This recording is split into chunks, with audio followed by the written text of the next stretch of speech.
You do not get to be a drug kingpin and evade the law. Make no mistake about it. Ryan Wedding is a modern-day iteration of Pablo Escobar. He controls one of the most prolific and violent drug trafficking organizations in this world. He is currently the largest distributor of cocaine in Canada. We are here because of President Trump's incredible leadership and commitment to supporting law enforcement across the country and around the world. We are here today to announce another record historic achievement because of law enforcement partnerships across America and across the globe come together to fight crime in all corners of the earth. Today, we are announcing a capture of another FBI's most wanted top 10 fugitive, Ryan Wedding. That makes 6 top 10 FBI captures in 1 year alone. To put that in perspective, that's 2 more than the entirety of the prior administration.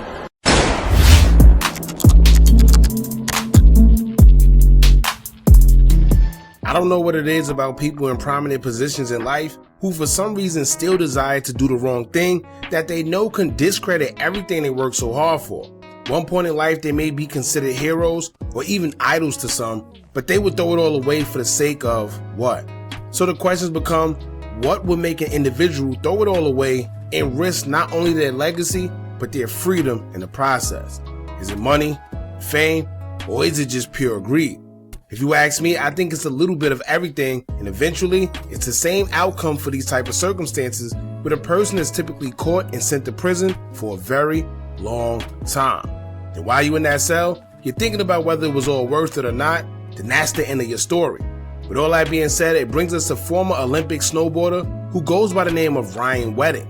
Ryan Wedding, who is a former Canadian Olympic snowboarder and even represented Canada in the 2022 Olympics in the men's parallel giant slalom event, was added to the FBI 10 most wanted fugitive list back in March of last year. He was accused of becoming a transnational drug trafficker and orchestrating the murders of various witnesses in the process. He has been hit with a slew of charges, including conspiracy to distribute and possess with intent to distribute controlled substances, conspiracy to export CC, continuing a criminal enterprise, murder in connection with a continuing criminal enterprise, and drug crime and attempting to commit murder in connection with a continuing a criminal enterprise and drug crime. They even targeted his Colombian girlfriend, who they say accepted money from him with the knowledge that it came from drug trafficking. Which, if you ask me, is pretty crazy, but these are the limbs that they go to catch you when they really want you. I personally feel they do that involving your loved ones because they know that if they involve someone you love, you're more objected to turn yourself in because you don't want others getting penalized for something that you did and they had nothing to do with, whether they did or not. And it seemed like that tactic worked for him because Ryan turned himself into Mexican authorities on January 22nd, as it seemed like he was hiding out in Mexico City. He has been transferred to the custody of U.S. officials and is scheduled to make his first court appearance on Monday, January 26, 2026. Now, before we get into what led up to this point, make sure y'all hit that thumbs up button so we can get this video into the algorithm. And if you not subscribed to the platform already, make sure you do so now. Let's get into it. Wedding collaborates closely with the Sinoloa Cartel, a foreign terrorist organization, to flood not only American but also Canadian communities with cocaine coming from Colombia. His organization is responsible for importing approximately 60 metric tons of cocaine a year into Los Angeles via semi-trucks from Mexico. Now, you know it's pretty serious when the FBI puts a bounty on you to be captured. And we all know that if they go as far as putting 1 million on your head, then they really want you. So if someone has 10 of those on your head for your capture, you automatically know that something isn't right. Or at least they must be big time on a different level. Pablo Escobar himself, who was estimated to be worth over $25 billion, was wanted and the FBI put $2 million out for his capture and then increased it to $3.5 million. In Ryan's case, the FBI put $10 million out for his capture and increased it to 15. So what will make the feds want somebody so bad when they're offering that much money? Well, Ryan Wedding Born in Thunder Bay, Ontario, Canada, on September 14, 1981. He was the oldest of 3 siblings, and snowboarding seemed to be a natural skill of his, being that he had all the time in the world to practice since he was a child. This is because his grandparents owned a ski resort called Mount Baldy in the same town that he was born in. His family members also were involved in snow sports, as his uncle was a coach of a Canadian ski team and the director of a ski school. Ryan's father was also a skier, as he competed in professional events as well. Seeing this growing up only forced Ryan into the life, but Ryan began only taking it serious at the age of 12 when him and his family moved to Greater Vancouver. Snowboarding became natural as he won the first competitive race that he entered at the age of 15 and would make the Canadian national ski team. In 1999, he would go on to win a bronze medal in the parallel giant slalom in the Junior World Championship, then won a silver medal in 2001. But his snowboarding career would end just a year later in 2002 after competing in the Winter Olympics in Salt Lake City, where he finished in 24th place during the men's parallel giant slalom event. Not being used to finishing so poorly would take a toll, because during that same year, Ryan moved back to Vancouver to pursue a degree in school, attending Simon Fraser University. But this is where things would start to go downhill, as legal trouble started and he began getting interested in a hobby that would force him to do something he never did to fund it. After 2 years of school, Ryan dropped out in 2004 as he became interested more into bodybuilding. No longer in school and no means to money, he became a bouncer to make ends meet, as it also played right into his bodybuilding hobby. Bouncing was cool, but Ryan also developed an interest into real estate, which, as you know, it takes money to make money in that field, as he was interested in flipping properties.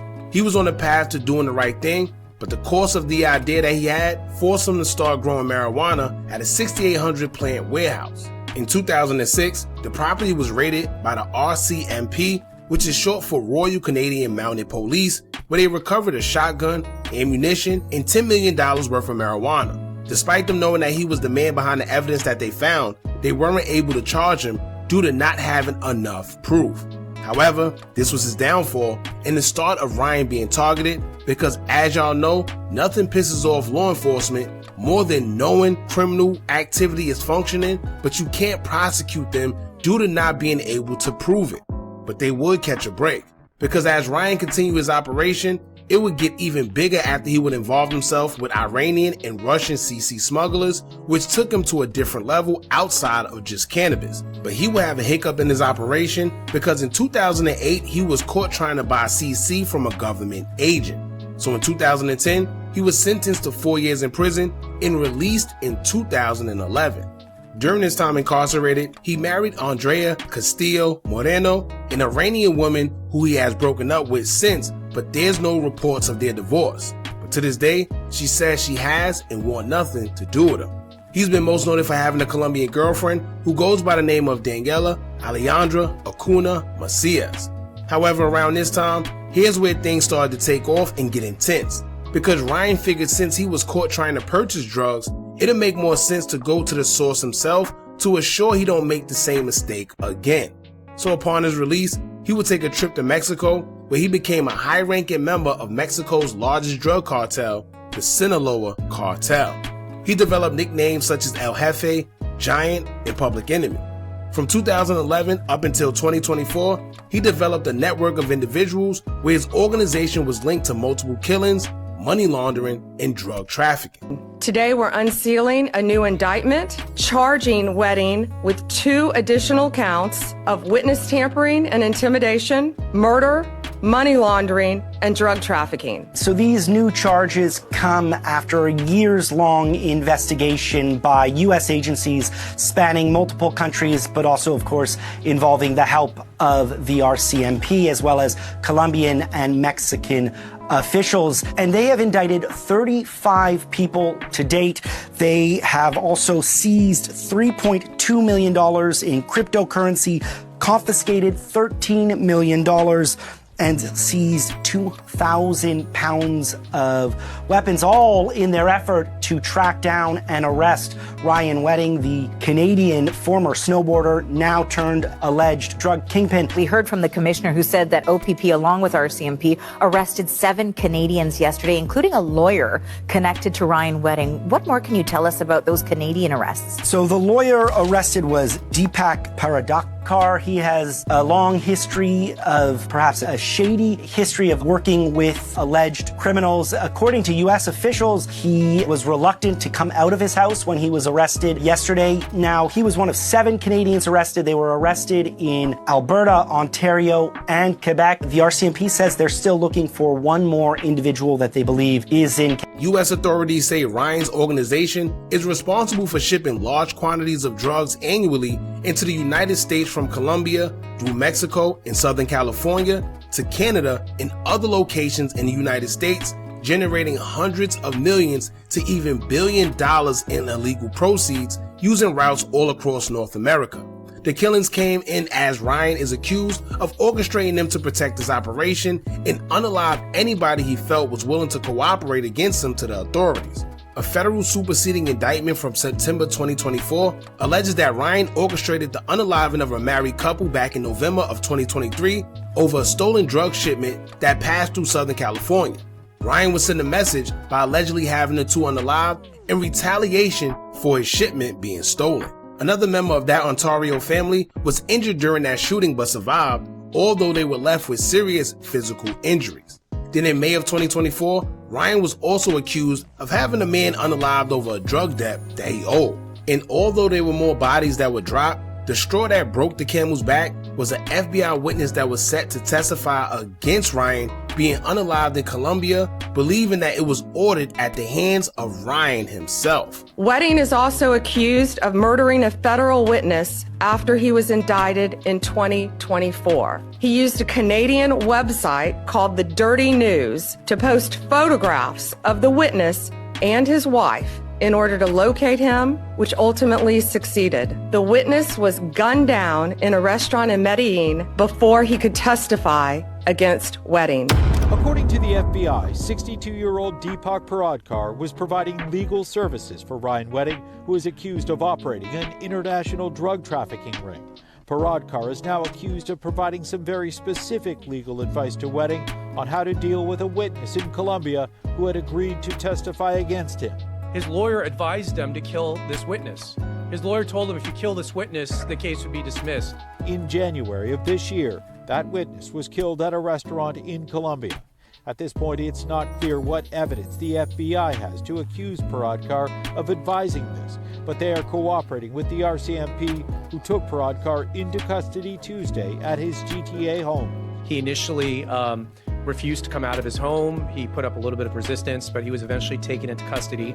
Now, according to reports, the federal witness was unalived in January of 2025, and 2 months later, Ryan was added to the FBI's 10 most wanted fugitives list. The walls began closing in on Ryan as he thought he'd be safe in Mexico, protected by their extradition laws and the Sinoloa Cartel. However, the cartel was no longer protecting them, and the Mexican government also partnered up with multiple international agencies to all come together and capture Ryan Wedding. The FBI, DEA, U.S. Attorney's Office in California, and the Royal Canadian Mounted Police all contributed to the investigation, with Mexican authorities providing crucial assistance. Mexican authorities, Canadian authorities, and Los Angeles authorities all worked together to take down this operation, and that they did. And just to tell you how bad of a guy Ryan Wedding is, he went from an Olympic snowboarder to the largest narco trafficker in modern times. He is a modern day El Chapo. He is a modern day Pablo Escobar. And he thought he could evade justice. But these brave men and women put together a prosecution package, put together an investigative package, put together an operation strategy. And here we are today, bringing him to justice for trafficking hundreds of kilos of cocaine and also for the murder of innocent civilians. First, it started with a bunch of members of Ryan's organization, where 36 members have been captured already, but there's more. But then finally, after 10 long years, Ryan himself was arrested. Now, there's a lot of speculation of how he was captured. Some say he was arrested as Mexican authorities went to go get him, but other articles state that he simply turned himself in. No harm, no foul. I myself feel he turned himself in because he was making things way too hot for the cartels, and that's the type of attention that they didn't want. Ryan was arrested and extradited to Los Angeles, where he's expected to face court on Monday, January 26. If convicted, Ryan faces a mandatory minimum penalty of life in federal prison on his respective continuing criminal enterprise charge. The murder and attempted murder charges carry a mandatory minimum penalty of 20 years in federal prison, and the drug trafficking charges carry a mandatory minimum penalty of 10 to 15 years in federal prison. Now, it wasn't all shackles and chains for Ryan at one point, because it said that before his arrest, authorities found more than $53 million in luxury assets linked to Ryan Wedding.